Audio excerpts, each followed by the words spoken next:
Brandy, I know that you and your organization have been very vocal about the situation that Facebook now finds itself in, including in calling for advertisers to boycott Facebook for the month of July. I'm curious, first of all, for your thoughts on this latest development that Facebook has taken down these ads, these most recent ads from the Trump campaign down. They contained a Nazi-leaning symbol. Yes. Hi. First of all, thank you for having me. I guess I'm relieved that maybe there's some bounds and some integrity that Facebook is willing to show when it comes to unreined terrorism and disinformation on their platform.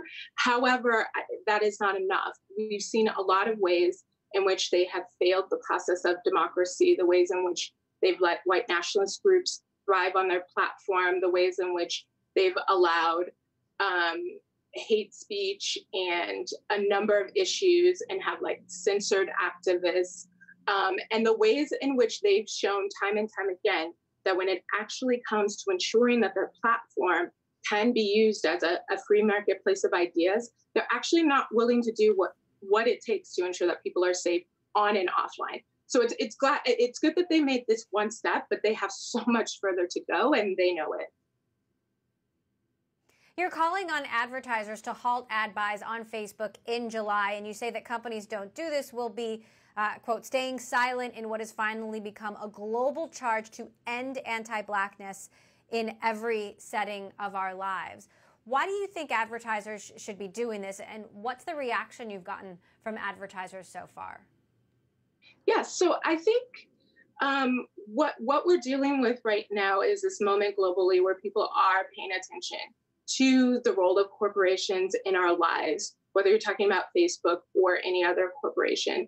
And when corporations come out and they say Black Lives Matter, and they put that on their, Twitter account, and they release statements, but when you pop the hood, what you find is that their hiring practices are shaky, that people are enduring discrimination and racist behavior within their companies. And when you see that they're still willing to put down a lot of money on a platform that is well established as a place of hate and violence, not just in the US, not just for Black folks, but globally to a number of different communities.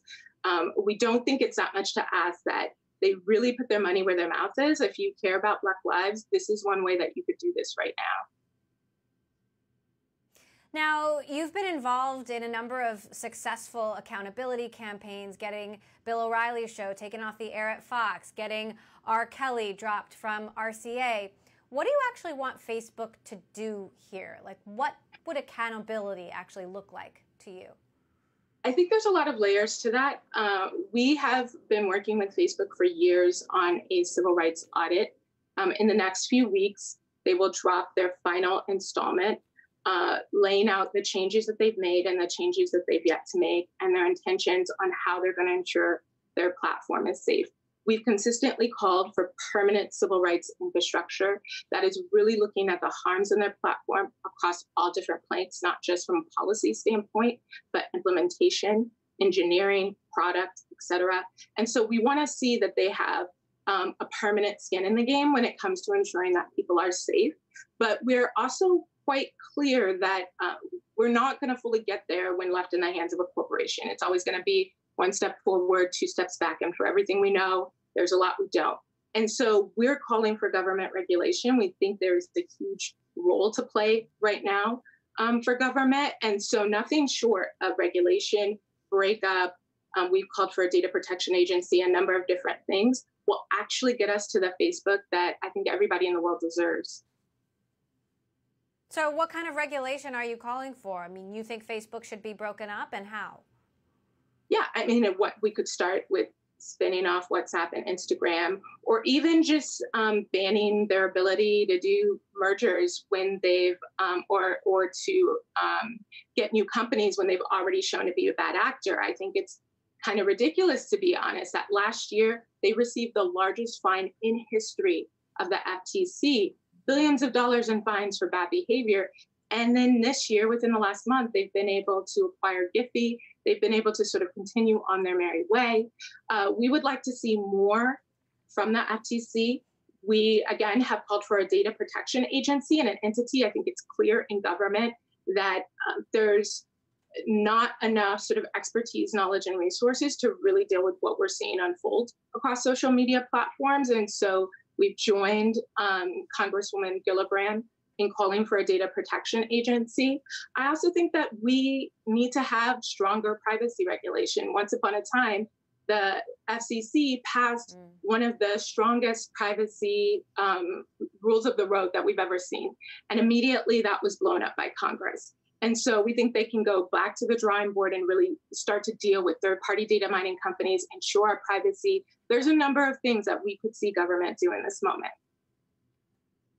Now, I know that representatives from your organization have been on calls with Mark Zuckerberg and Sheryl Sandberg, and I imagine if he was here, he would bring up the good that he believes that Facebook has done in the world, including in helping to add momentum to movements like the Black Lives Matter movement. I mean, without social media, many people wouldn't necessarily be aware of what happened to George Floyd or Rayshard Brooks. And that kind of situation went viral so quickly, in part because of what Facebook and companies like Twitter have built. How do you balance the potential good that Facebook has done for social justice with the bad?